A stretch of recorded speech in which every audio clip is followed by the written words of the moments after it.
दादा ठाकुर की शैतानी हवेली। रात के समय कार धक्के खाते हुए रुक गई और उसमें से आरव नीचे उतरा और घड़ी देखी। उस वक्त रात के ठीक 9 बज रहे थे। फिर उससे कार का बोनट खोला और उसे ठीक करने की कोशिश करने लगा, लेकिन गाड़ी स्टार्ट नहीं हो रही थी। आरव ने मोबाइल से मदद मंगवानी चाही, पर उसमें नेटवर्क का नामो निशान नहीं था। फिर उसने गाड़ी की पिछली सीट पर सोई हुई अपनी पत्नी मिताली को आवाज दी।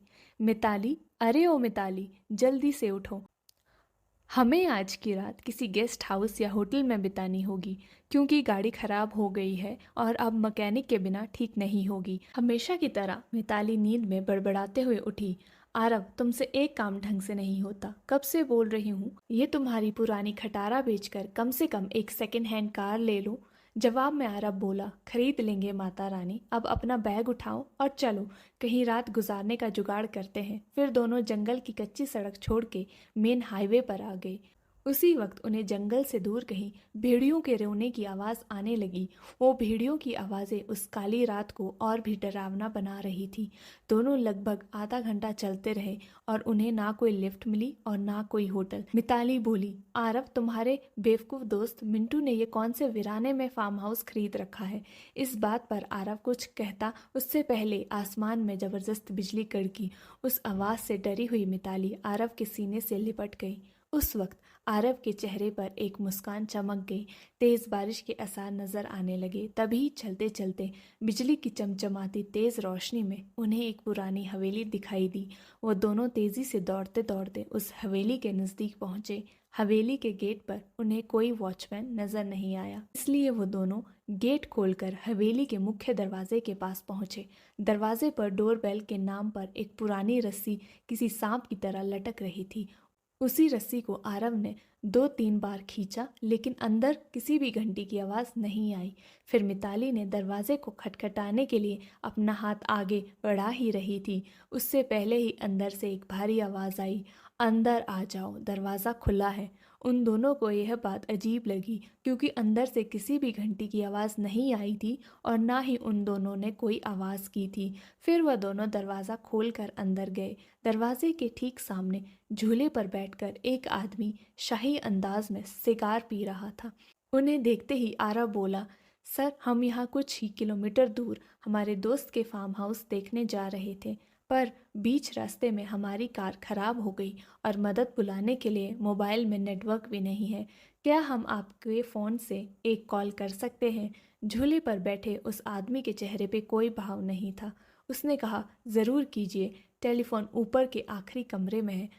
आरव ने उन्हें पहले परिचय देना उचित समझा। उसने कहा, मेरा नाम आरव है और ये मेरी पत्नी मिताली। जवाब में वही आदमी बोला, मेरा नाम दादा ठाकुर है, मैं इस हवेली का मालिक हूँ। आरव और मिताली हवेली की शान देखते ही रह गए कि उनकी नज़र दादा ठाकुर के पीछे वाली दीवार की सबसे बड़ी फोटो फ्रेम पर पड़ी, जो खाली थी और पूरे घर में तस्वीरें ही तस्वीरें थी।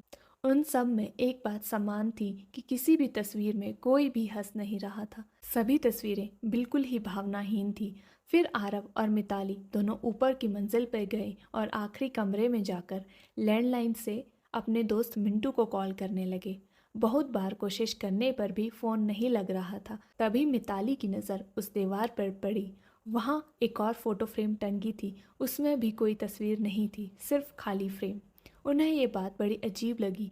फिर दोनों नीचे गए और दादा ठाकुर से बोले, आपके लैंडलाइन से फ़ोन नहीं लग रहा। दादा ठाकुर बोले, यहाँ की फ़ोन लाइन में हमेशा गड़बड़ी रहती है, दोबारा से प्रयास करो, या फिर चाहे तो आज की रात आप दोनों यहीं रुक जाइए। मिताली और आरव कमरे में जाकर फिर कॉल लगाने की कोशिश करने लगे, पर सब बेकार। आखिर में दोनों ने रात को वहीं रुकने का निर्णय लिया।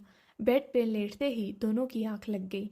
रात के ठीक 1:30 बजे आरव की नींद अचानक से खुल गई और वह एक बार फिर से अपने दोस्त को फ़ोन लगाने लगा, लेकिन उस वक्त फ़ोन पूरी तरह से डेड था। हाथ से फ़ोन नीचे रखते हुए आरव की नज़र दीवार पर गई और सामने का नज़ारा देखते ही उसके चेहरे पर से हवाइयाँ उड़ गई, क्योंकि कुछ घंटों पहले देखी हुई खाली फ्रेम में अब उन दोनों की तस्वीर थी और उसके नीचे लिखी थी उनके मौत की तारीख। उसने मिताली को उठाया और उसे वह तस्वीर दिखाई। वह बोली, यहाँ कुछ तो गड़बड़ है आरव, हमें अभी के अभी यहाँ से बाहर निकलना होगा। फिर दोनों ने वहाँ से सरपट दौड़ लगाई।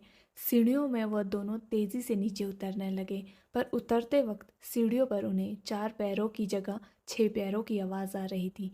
अब वो दोनों काफ़ी डर चुके थे। कुछ भी करके उन्हें बस दरवाजे खोलकर बाहर भागना था। पर दरवाजे के पास पहुंचने के बाद जब दोनों ने उसे खोलने की कोशिश की, पर उनकी कोशिश नाकामयाब रही, क्योंकि दरवाज़ा किसी ने बाहर से बंद कर दिया था और अब वो दोनों उस भूतिया हवेली में कैद हो चुके थे।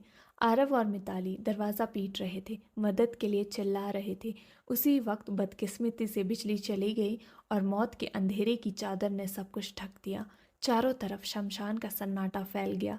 मिताली अपने कांपते हाथ से मोबाइल टॉर्च चालू करने लगी।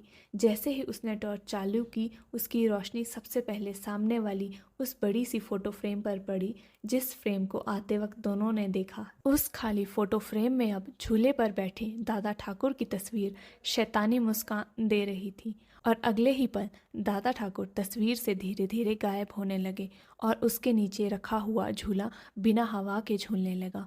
अब भयानक मंजर को देखकर मिताली की घिकी बैठ गई और आरव बस बेसुध देखता ही रहा। कुछ ही पलों में मोबाइल भी स्विच ऑफ हो गया। अब तक उजाले में मिताली और आरव को वहाँ पर एक दूसरों की सांसों की आवाज़ आ रही थी और अब अंधेरे में उन्हें कई सारे लोगों की सांसों की आवाज़ सुनाई देने लगी। एक एक करके सभी आवाज़ें नज़दीक आ रही थी और कुछ ही पलों में दर्द भरी चीख के साथ उन दोनों की तस्वीर भी बाकी तस्वीरों के साथ हवेली की दीवार पर टांग दी गई और दादा ठाकुर झूले पे बैठ के सिगार पीते हुए किसी और मेहमान का इंतज़ार करने लगे।